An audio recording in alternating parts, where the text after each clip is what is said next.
Okay, so once you've cut out all your pattern pieces, you want to lay them. Now, the important bit is this line is going up the middle, the arrow. It's pointing in the direction of the way the fur is, what do you see? Yeah, so this fur, the way the fur is going down that way, that's the arrows in which the way the fur goes. Also, when you're choosing your fur, you kind of want to make sure that you've got a nice thick pile. This one's, I think, is 55mm pile, which means that it's quite dense and it's quite long. It's going to come in handy later when we shave it. The trick to cutting fur is I have to use a scalpel because you're not going to cut the fur, you're only cutting the lining like that. When you're doing your lining as well, you can, if you don't want to seam up the back, I just go and use two pieces together, taking out the seam allowance, and then I've just got one big bit at the back. And then also remember that whenever you're doing it, your pattern is always face up and your fabric is always face down. Once you cut all your pattern pieces out, it should look like this. If you want to add a label or anything, this is the stage you do it at. So now we're ready to sew them up, and we're going to do them in this order. We're doing number 1 to number 2. Always make sure that you're moving that fur out of the way, lining up your notches. So you can either hand sew it or you can do it in the machine, but there's 1 centimetre seam allowance around the whole thing. And then 3, 4, and 5 all get done together. So 5 is like this wee head that goes in there. So once you line your notches up, you can just go ahead and get them sewn.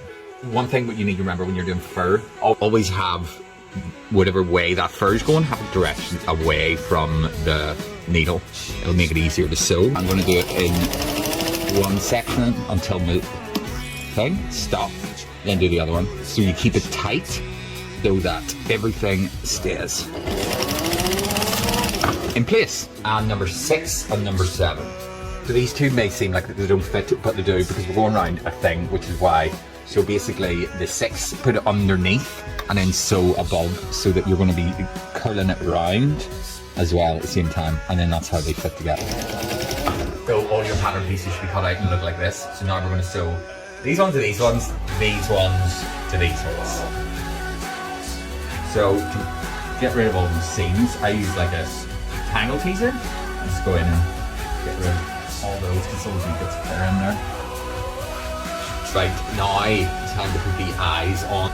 So you can do whatever eyes you want. These ones are just little domed buttons that we covered in some rhinestones.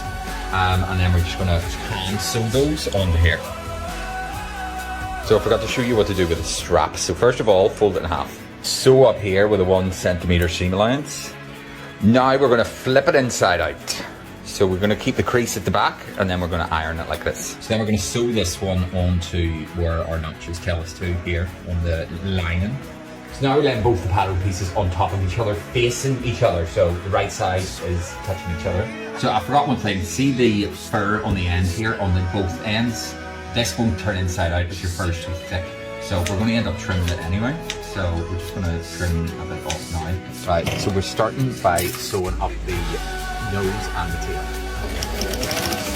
So then we can sew up the lining. So when you're doing the lining, just make sure that you leave that space in here. To turn the nose and stuff inside out, you basically want to get a sticky, pokey thing, and you're just sliding it down like that. And then we can put it right out of here. And I'll probably turn it inside. So now it's time to stuff it.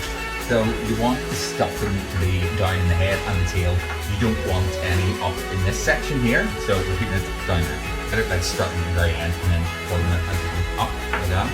You might need to use that sticky thing again, get in there. Then we're going to have to hand sew along here, hiding that seam. Fold that over and give a wee stitch along there. Now you can just go around and fold that excess. You want it a bit more plush. To be honest, the easiest way to do it is having it at the angle of your scissors. There we go. So I'd love to see what combinations and stuff you come up with this. So if you make this, you're making a great colour, please send me a video. I would love to see it.